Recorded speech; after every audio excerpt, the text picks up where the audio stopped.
Welcome to my channel, Surprise Comics. This is Matt coming at you with another video. And today I have a twofold video. First, I'm going to open up my Smuggler's Bounty box that just arrived in the mail. And I'm also going to make an entry into the Amazing Murfinator's subscription contest. So we'll start with this box.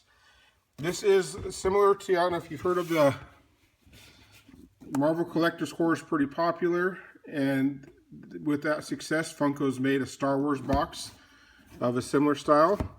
This is the inaugural month. The theme of this one is The Force Awakens, and I think it's focusing on the bad guys. The next month, or the next box in 2 months, will focus on the good guys. So without any further ado, let's open it up and see what we have in here. Really nice box, just like we have with the Marvel. You start out with your pins and your patches. I just have no clue what I would ever do with any of this stuff, but they're cool to look at. And what else can you complain about? So first we got the t-shirt. The t-shirts for the Marvel ones have all been pretty cool so far. So I'm hoping the same luck, because I love wearing t-shirts, so I don't have to dress up very nice for my job, and so I don't.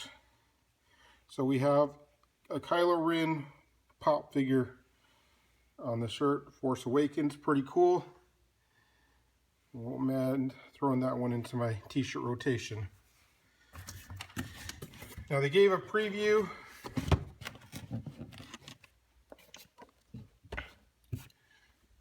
This one we already knew was going to be in here. It's the exclusive Chrome. You can see right here at the top, Star Wars Smuggler's Bounty exclusive. It's the Chrome Captain Plasma, or Phasma, not Plasma. Yeah, he donates blood for money, Captain Plasma. So this is exclusive Chrome. It's a bauble, and pretty nice looking. So we'll set them back there. Also, this exclusive one, we have a fighter pilot and an exclusive, so I guess you won't see the fighter pilot coming out any other way. Still pretty cool, have an exclusive, even if it's not that cool of a character, but the Phasma is pretty awesome. At least I hope he's going to be awesome. Had to be not seen the movie. It's kind of crazy how, you know, the previews look awesome. I have very high hopes for the movie, but, you know, there's a lot of hype, a lot of people buying stuff based on something they haven't seen. So hopefully all those Christmas presents people have bought, they don't go see the movie and find out that the favorite character they've been buying all the action figures for is like a, you know, something you wouldn't want. Also came with this cool lanyard, Star Wars Force Awakens. Nice looking. Don't have very much of a use for a lanyard, but maybe next time I go to a con where they hand out everything on lanyards, I'll switch it out with this one. So that's it for the box. Nothing else in there. Now I was hoping that there'd be a comic book or something, maybe like a exclusive variant of Vader Down or Shattered Empire, but I guess not. So that's not part of this one. Hopefully they'll add that in later. But you know, it's about what you expected. 2 baubles. I guess the lanyard replaces the comic book and a cool t-shirt. So that's what comes in those. Now on to the Amazing Murfinator. He has a subscription contest where you're supposed to show your 10 favorite covers, and like almost everyone else's entry, it's really hard to narrow it down. So what I did is grab 10 Batman covers I really like. So I'm going to go through and show those. So we'll start out with this one right here, Batman 366. I love some of these older Silver Age Batman books that have goofy covers on them. Here we have Batman writing his last will and testimony. And, you know, he put down of Batman, not Bruce Wayne, but Batman's will and testament, because I'm sure in a court of law this will all be completely legit. And, you know, he's leaving all his money to the Wayne Foundation, but he's going to leave a sum total of $1.66 to his ward, Dick Grayson, also known as Robin, the Boy Wonder. And he signs it Bruce Wayne, alias Batman. And, you know, he's sweating right here, and you know, they didn't do a great job coloring back in those days when it came to perspiration. But there's a lot of cool covers like this. back in those days. I don't have a lot of them yet, but they're all on my list. You know, actually all of them are on my list to get eventually. We also got Batman 200, which is the first Neil Adams cover on the Batman book. And, you know, Batman and Robin were very excited to display this issue. We have, you know, this, they have pictures of their most famous covers over the previous 200 issues. And yeah, I like this cover because it harkens back to me to the days when I was a kid watching the Batman TV show. You know, obviously, I guess it's not obvious because you don't see me and I don't show my face or anything, but you know, I was born in 1980, so it was always reruns. But back in those days, you know, that was like my main thing. I'd get rushed home from school just in time to see Batman come on. So next up, we got Batman, the New 52, issue number 6. This is the Craig Capullo cover.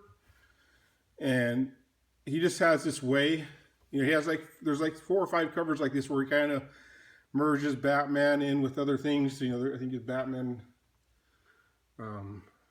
was it 27 when he did the Dr. Death cover with Batman growing the teeth and things, the bones. Some of his more recent work with Mr. Bloom is like the perfect character for him to draw. And this cover just, you know, captures the imagination with the Quarter Owl story with Batman, you know, with the talons and the big eyes and stuff. It's just an awesome, awesome cover. We got next, we have Batman 666. This cover is by Andy Kubert. And this is not Dick Grayson. This is Damian Wayne's first appearance as Batman. This takes place in the future. It's also the first appearance of Flamingo and Professor Pig. Awesome, awesome character, Professor Pig. Flamingo, not so much, but he showed up on the Gotham show a couple weeks ago, and he actually did him pretty well. But, you know, this is a pretty cool comic. I love the cover, the city burning, Batman just standing there. You know, one hand clenched, one hand open. It's great. Another cover I love is Batman, or Detective Comics 871. This is done by Jock. This is the first Scott Snyder Batman book, or first of his run on Detective Comics. And this cover is just awesome. He also had another comic, another cover, I think it's 880 or 881, I can't remember. But it's a Joker cover with like his face is made out of a bunch of little bats, and that cover is just even better than this one. But I just love the way this artist is just amazing. You know, it's the perfect art. It's like one of the best artists for Batman with the way he's the dark side, especially Scott Snyder's Batman. He's particularly dark. You know, Jock fits right in with that. Next up, we got another Capullo cover, Batman number 13. This is a Death of the Family. There's like, I think there's 6 different covers like this, and like Suicide Squad and Nightwing, Detective had one like this, Batgirl, and so forth. You know, Teen Titans.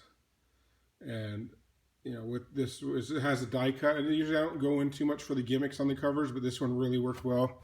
We have the die cut. You open this up and you see just Batman's face under the Joker's face. This is during the time when Joker's face has actually been cut off. And so he would wear his old face like a mask. And pretty creepy and dark. Next up, we got Batman 635. Love this cover. Harkens back to Batman versus the Red Hood back in the day before he was the Joker. There's some early Batman issues. I don't know if this is straight homage or just similar to the cover back in the day when he fought the Red Hood. This is also the first appearance of Jason Todd Red Hood. This book's gotten a lot of popularity lately. I got back, you know, a year and a half, 2 years ago when I only had to pay like $3 or $4 for it. So lucky me. But just an awesome, awesome cover. And these last two are part of my favorite storyline and also my favorite covers. Detective Comics 475. This is a laughing fish. I just love this because it's, you know, the Joker's gotten so dark lately with the, you know, Scott Snyder's take on the Joker was like the darkest thing ever. You know, Heath Ledger's Joker was really dark. We have Hot Topic Joker coming up in the Suicide Squad movie. I'm not sure exactly what kind of Joker he's going to be. But this is kind of, you know, more the Clown Prince of Crime Joker, where he comes up with these zany plans that don't make sense to anyone, but also include making the fish Jokerize and trying to make money off his image being on that. And to go with that, of course, you can't show that cover without showing the next one that concludes that storyline. Detective Comics 476, the sign of the Joker. We see these Jokerized people. There's a Joker fish again. Even Batman is starting to get that rictus face. So those are my 10 comics. Thanks for having this awesome contest. Amazing Murfinator. Congratulations on all your subscriptions, and everyone else, thanks for watching. And you know, tomorrow's Thanksgiving. I hope everyone has a good Thanksgiving and happy holidays.